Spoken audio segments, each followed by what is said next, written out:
My name is Diane. I'm 43 years old. I'm the middle child of three, which, if you know anything about family dynamics, is basically the invisibility cloak of birth order positions. My older brother is Marcus. My younger sister is Courtney. And from the time I can remember, the way things worked in our house was simple. Marcus was the prince, Courtney was the princess, and I was the one who made sure everything ran on time. My parents, Earl and Patricia, were not bad people in the way that gets talked about in movies. They weren't violent. They weren't drunks. They were just selectively loving. That's the best way I can put it. There was a version of love available in our house, but it had conditions. It followed achievement, appearance, and likability. And somehow, from the very beginning, I was always one standard below whatever those conditions required. Marcus could do no wrong. He was loud, funny, charming in that easy way that gets men through rooms without trying. He was also deeply, consistently irresponsible in ways that our parents always had an excuse for. When he got fired from his third job in 2 years, my dad called it finding his path. When I worked 2 jobs through college to pay my own tuition, nobody called it anything. It just was what it was. Courtney was the baby and the beauty. She had my mother's face and my mother's talent for making people feel like they were the most important person in the room. She became a real estate agent. She was good at it. She was also good at borrowing money she never returned and crying at exactly the right moment to make whatever she did someone else's fault. I became an accountant, then a CPA. Then I moved into financial consulting, working mostly with small businesses and a handful of private estate clients. I built a life that was quiet and organized in mine. I bought a small house in a suburb about 40 minutes outside the city where I grew up. I paid my taxes. I had a dog named Arthur. I had 3 close friends who knew my real laugh. And I had my grandmother, Dorothy. Grandma Dorothy was my father's mother. She was small and sharp-eyed and had a voice like gravel and honey. She called everyone baby, but she meant it differently depending on who you were. When she said it to me, it sounded like the word actually meant something. She lived in the same house she'd lived in for 56 years. A 4-bedroom craftsman on Oleander Street, 2 blocks from the park where I used to ride my bike as a kid. That house was her whole world. She had raised 4 children in it. She had buried her husband in the middle years and kept right on going. She grew tomatoes in the back every summer and made the best cornbread I have ever eaten, and she never once in my entire life made me feel like I was less than. About 6 years ago, things changed between us in a way I didn't expect. I had been doing some estate planning work for a colleague, and during a family dinner, one of the few I still attended, my grandmother pulled me aside afterward and asked if I could help her look at some paperwork. "What kind of paperwork, Grandma?" "The kind nobody else in this family has the sense to understand," she said. And she gave me that look, that sharp, knowing look she had, and I knew this was serious. What I found when I looked at her paperwork was alarming. Her affairs were a mess. Not through any fault of her own. She had trusted my Uncle Gerald, Renee's husband, to help her manage things after my grandfather died. What Gerald had actually done was nearly nothing. There were accounts she didn't know she had. Insurance policies she'd been paying into for 30 years that nobody had ever filed properly. And most significantly, the deed to her house was in a status that left it vulnerable in ways I don't want to get too technical about, but the short version is, if she had died without intervention, there was a very real chance that house could have ended up in probate chaos that would have taken years to resolve and eaten up most of its value in legal fees. I spent the better part of 6 months quietly helping her get everything organized. I helped her find a proper estate attorney, not a family friend, not someone my uncle recommended. A real, independent attorney named Margaret Park, who had 30 years of experience in elder estate law and exactly 0 interest in family politics. I didn't tell anyone in the family I was doing this. My grandmother asked me not to, and I respected that. What I didn't know, what she never told me directly, was what she was deciding during all those months we spent going over her documents. She was deciding what to do with all of it. I want to pause here and tell you about the house on Oleander Street because it matters more than you might think right now. That house had been appraised 3 times in the last decade. The neighborhood had changed dramatically. What was once a working-class street was now a sought-after historic district. The last appraisal, done about 2 years ago, put the property value at just under $800,000. My grandmother also had a life insurance policy worth $250,000, a savings account with a little over $90,000, and a small investment portfolio that her late husband had started in the 1970s and that had grown, mostly untouched, to somewhere around $400,000. Nobody in my family, and I mean nobody, had any idea how much money my grandmother had actually accumulated over her lifetime, because she lived quietly. She drove the same 2009 Buick until she physically couldn't drive anymore. She bought her clothes at the same store she'd shopped at for 40 years. She didn't talk about money. She just had it. And now she was gone. And I had gotten a text message at 6:47 in the morning telling me I didn't need to come to her funeral. I want to tell you about the months before she died because that's where the story actually begins. The funeral is just where it gets visible. My grandmother's health had been declining for about 2 years. She had congestive heart failure, and while she was managing it, everyone who loved her knew the timeline was not going to be long. She was still sharp, still herself, but she was tired in a way she couldn't hide anymore. During those 2 years, my family descended on her house like a slow flood. My Aunt Renee started coming by every weekend.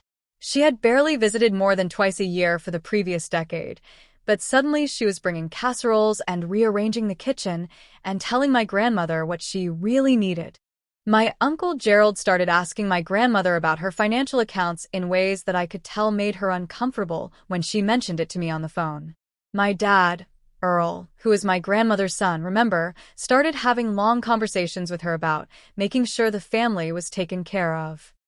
I heard about these conversations secondhand.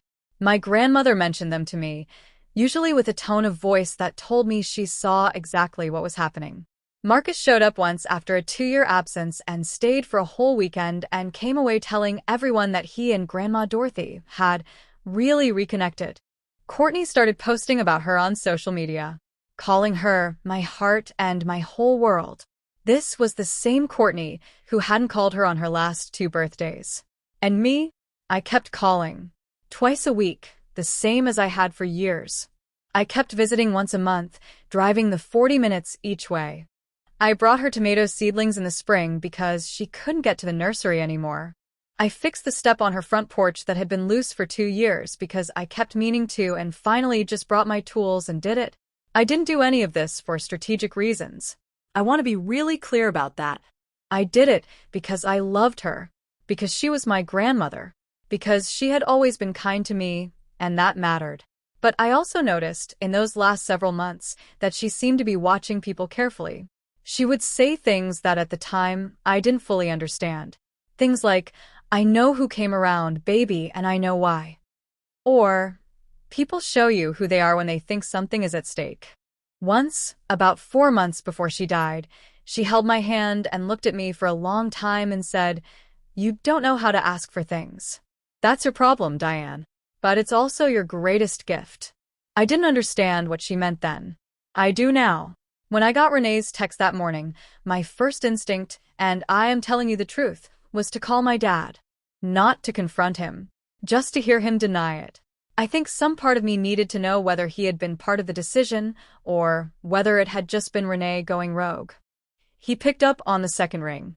"Hey, Dee." "Dad." "Did you tell Renee to text me and say I shouldn't come to Grandma's funeral?" A pause. Long enough to tell me everything. "It's going to be a small thing, Diane. Real intimate. The immediate family." I am immediate family. You know what I mean. I want to tell you that I screamed at him. I want to tell you I let him have it. Every word I'd been holding back for decades. But I didn't. Because I had already decided, lying in that bed an hour earlier, that I was going to be very, very quiet about all of this until it was time not to be. "Okay, Dad," I said. "It's just how we all decided it should be." "I understand," I said. And then I said goodbye and hung up. Then I picked up my phone again and called Margaret Park. Margaret Park had been my grandmother's attorney for 6 years by that point. I had referred her. I had sat in on the first 2 meetings. I knew her and she knew me, and she knew the full picture of my grandmother's estate in a way that nobody else in my family did. I called her at 8 o'clock in the morning. She picked up immediately, which told me she had been expecting to hear from me. "Diane," she said. "I'm so sorry about Dorothy." "Thank you," I said. "I'm calling because I need to know what the timeline looks like for the estate." "I was actually going to reach out to you today," she said. "I need you to be present for the reading of the will. It can't proceed without you." And that's when I felt it, that cold, still thing in my chest, turn into something else entirely. "When?" I said. "7 days after the funeral," she said. "Which I understand the family is planning for Thursday." "I wasn't invited to the funeral," I said. There was a pause on her end that contained volumes. "Well," Margaret said carefully, "you need to be at the reading. That part is not optional. And Diane, I think you should prepare yourself. What Dorothy did is going to surprise people." I asked her if she could tell me more. "I can tell you that she was very deliberate," Margaret said, "and that she thought about this for a very long time, and that she asked me, more than once, whether what she was doing was legally airtight." "Is it?" "Absolutely," she said. And I could hear something in her voice that might, under other circumstances, have sounded almost like satisfaction. "The funeral was on Thursday. I didn't go. Not because they told me not to. I could have shown up. There was nothing legally stopping me. But I had thought about it for 3 days, and I made the choice not to make it a confrontation. Not there. Not at my grandmother's graveside. I sent flowers instead. A large arrangement of white roses and lavender, because those were her favorites. I included a card that said, 'Grandma, thank you for seeing me. I will carry you everywhere. All my love, Diane.'" I know they noticed. Courtney texted me, not to address the exclusion, but to say the flowers were a bit much for a quiet family service. I didn't respond. I spent Thursday alone. I drove to the park 2 blocks from Oleander Street and sat on a bench for a while.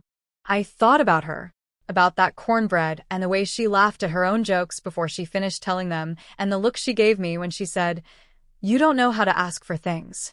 I thought about what Margaret had said, that she had been deliberate, that she had checked more than once whether it was airtight. I started to understand what she might have done, and I felt for the first time in a long time something I can only describe as being held. The will reading was scheduled for the following Thursday at Margaret Park's office downtown, a conference room on the 14th floor of a glass building with a view of the city. Margaret had contacted everyone directly. My father, my Aunt Renee, my Uncle Gerald, my brother Marcus, my sister Courtney, and me. I found out later, through Courtney, who has never in her life been able to keep a secret, that when Margaret's office called to inform the family that I would be present at the reading, my Aunt Renee said, and I quote, "Why does Diane need to be there?" And Margaret's assistant, God bless her, apparently said, "Miss Park will explain everything at the reading." I was told that my aunt made several more calls that week trying to find out what was in the will. She called a different attorney to ask about her rights. She called my father twice a day. She tried calling Margaret's office 3 more times and was politely told each time that information would be shared at the scheduled reading. I know all of this because my cousin Tricia, Renee's daughter, who has always quietly been on my side in ways she was never allowed to say openly, was texting me updates the whole week. Little messages. Things like, "Mom is spiraling. She's convinced Grandma left the house to a charity." Or, "Dad tried to find out if you have some kind of power of attorney. Nobody will tell him anything." And one, the night before the reading, that just said, "Diane, whatever is in that will, I just want you to know that I always knew she loved you best." I held my phone, and I thought about that for a long time. I arrived at Margaret's office at 9:45 for a 10 o'clock reading. I wore a black dress and my grandmother's pearl earrings, which she had given me 3 years ago, pressing them into my palm during one of my visits and saying, "Don't argue with me about it." I had never worn them until today. I sat in the waiting room and I breathed, and I reminded myself, quiet, patient, let it happen. My family arrived together at 9:58. That tells you everything about how they'd spent the week. They'd been coordinating. They had arrived as a unit.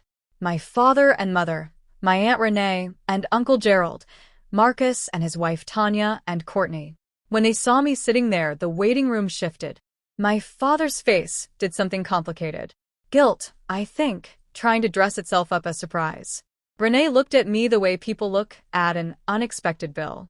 Marcus said, "Oh, hey Dee. Like we just run into each other at a grocery store." Courtney said nothing. She just sat down and opened her phone. "Hi everyone," I said. Pleasant. Calm. My grandmother's pearl earrings catching the light. We sat in silence until Margaret Park came out to bring us in. The conference room had a long table. Margaret sat at the head. Her assistant sat beside her with a folder and a recorder. The rest of us arranged ourselves on either side, my family clustering together, me sitting slightly apart, which suited me fine. Margaret thanked us for coming. She expressed her condolences. She was professional and warm and completely in control of the room. Then she opened the folder. "Dorothy's estate documents are comprehensive and clear," she said. She updated her will 14 months ago, with a full review and amendment 7 months ago. I want to begin by reading the letter she asked to be read first, before the distribution terms. She lifted a single folded page. "This is in Dorothy's own words," she said. And she read it. I'm going to tell you what was in that letter as best as I can without reading you the whole thing, because some of it was private in a way that feels important to protect. But the key parts, the parts that changed everything. She wrote about her life, about what she had built, about watching her family from a distance in her final years and paying attention to what she saw. She wrote, "I have been sick, and in being sick, I have learned who came because they cared and who came because they were afraid of what would happen if they didn't. I am not angry about this. People are who they are, but I am a fair woman, and fairness means that what I built goes to who helped me protect it." She named me by name. In the letter, she wrote, "Diane never asked me for a single thing. She came because she loved me. She fixed what was broken and organized what was scattered, and never once told anyone else what she was doing. That is the kind of person who deserves to be trusted." My Aunt Renee made a sound. Margaret kept reading. My grandmother wrote about her house, about what it meant to her, about how she had watched it become valuable and how she had thought long and hard about what it should mean for her family. Then Margaret set the letter down. "I will now read the distribution terms," she said. "The house on Oleander Street, the 4-bedroom Craftsman, the historic district, the property now worth just under $800,000. Margaret said, "Dorothy has bequeathed the property at Oleander Street in its entirety to her granddaughter, Diane." The room went so quiet I could hear the ventilation system. Then Renee said, "I'm sorry, what?"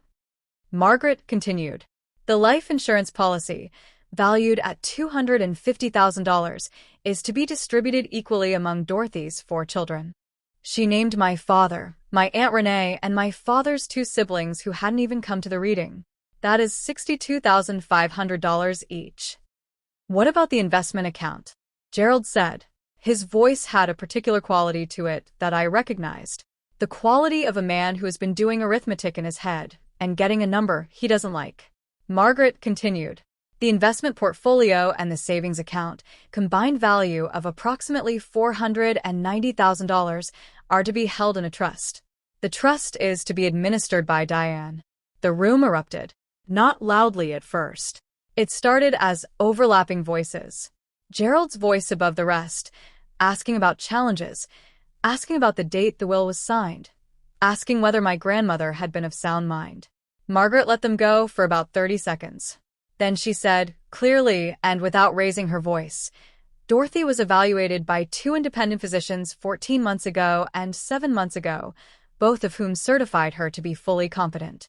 Those certifications are on file. The will was witnessed by 2 unrelated third parties. It has been reviewed by a probate specialist. And Dorothy specifically asked me to inform the family that she anticipated this reaction and that she made her decisions without any external pressure, in full possession of her faculties, over a period of nearly 2 years." Silence again. Then Marcus said, "Diane, what did you do?" And I looked at my brother, my golden boy brother, who had said, "Oh, hey Dee," in the waiting room like I was an afterthought, and I said, very calmly, I answered her calls. I came when she needed me. I fixed the step on her front porch. What happened next happened fast and loud, and I want to walk you through it carefully, because every piece of it matters. Renee stood up and said that this was manipulation. that I had taken advantage of an elderly woman, that I had been working on her for years to get her to change her will.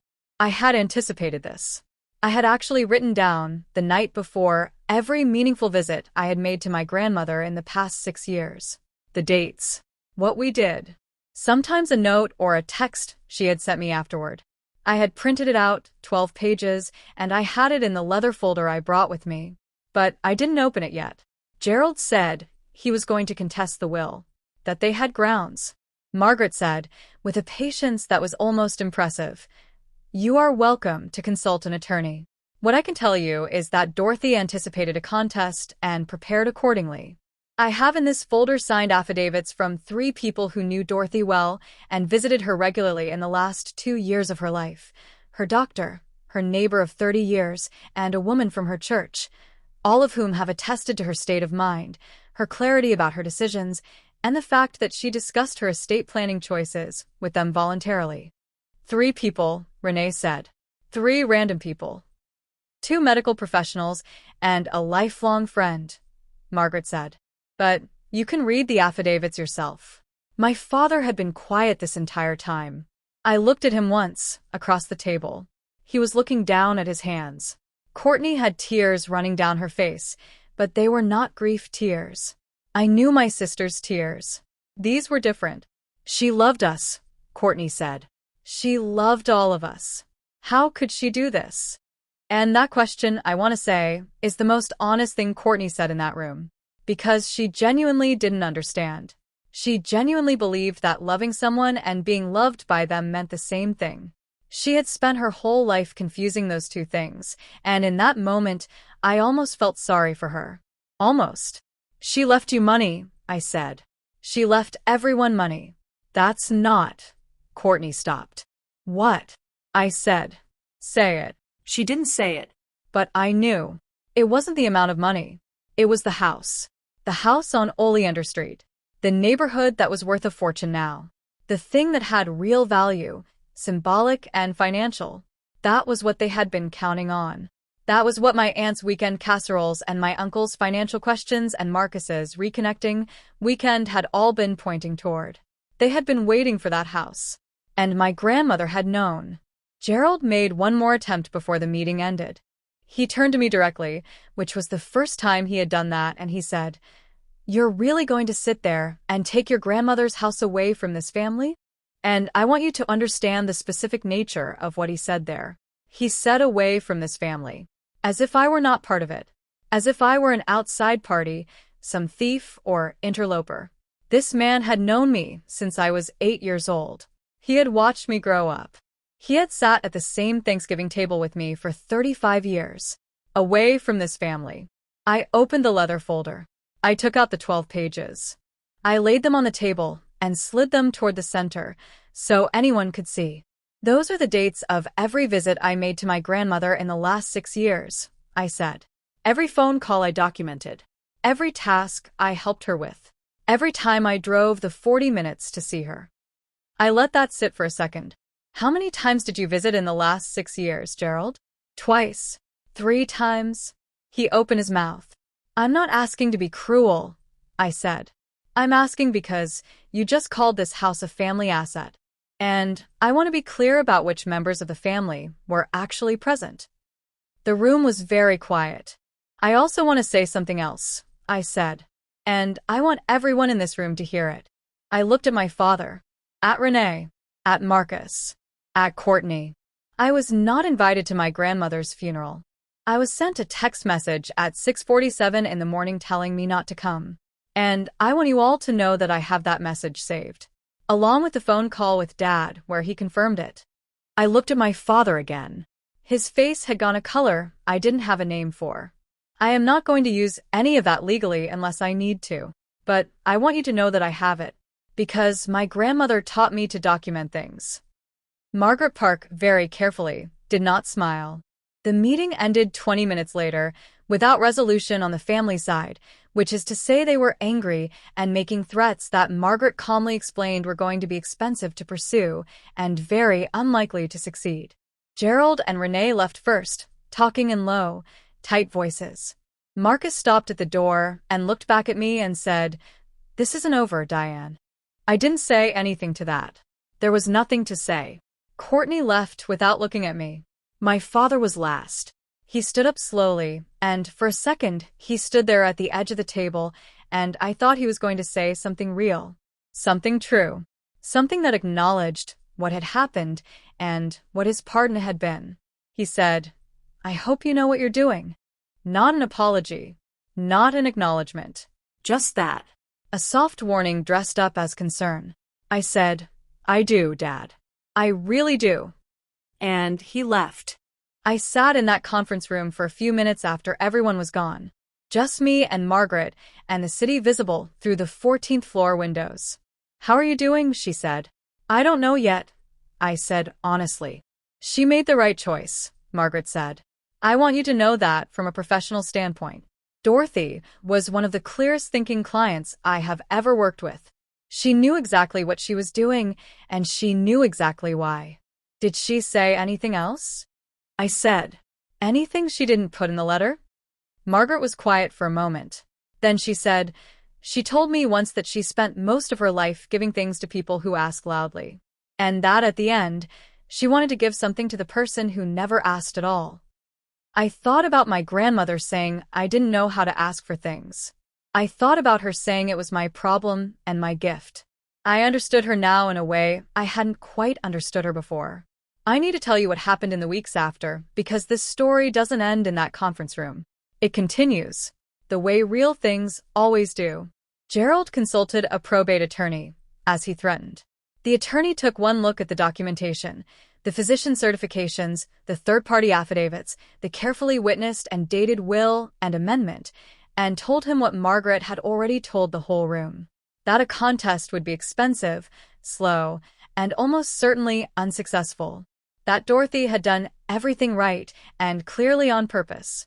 He dropped it within 3 weeks. My father called me once, about 2 weeks after the reading. It was a short call. He asked how I was doing. I said I was fine. He said he was thinking about what I'd said in the conference room. I waited. He said, "I didn't know she was going to do all that." "I know," I said. "I should have." He stopped. Started again. The text from Renee was wrong. I should have said something. "Yes," I said. "You should have." We stayed on the phone in silence for a bit. It wasn't a healing moment, exactly. It wasn't the full reckoning the situation deserved. But it was something. And I've learned, in my life, to take something when nothing has been the usual offering. "I'll talk to you later, Dad," I said. "Okay," he said. And he sounded like he meant it. Trisha called me a week after the reading. My cousin, Renee's daughter, who had texted me updates all week and told me that night that she'd always known my grandmother loved me best. She apologized for her parents. I told her she had nothing to apologize for. We talked for almost 2 hours. It turned out that Trisha had a whole other side that I had never really known because she had spent her life trying to survive the same environment I had, just from a different angle. She was funny and smart and honest in a way that made me remember that families contain more than their loudest members. We've talked every week since then. I moved into the house on Oleander Street 4 months later. I didn't do it right away. I needed time. And the house needed things, small repairs, a fresh coat of paint in the kitchen, new fixtures in one of the bathrooms. I did a lot of the work myself because I've always been someone who does the work myself. The tomatoes in the back garden had gone to seed. I cleared them out and started over from scratch. I bought seedlings from the same nursery I used to buy them for her.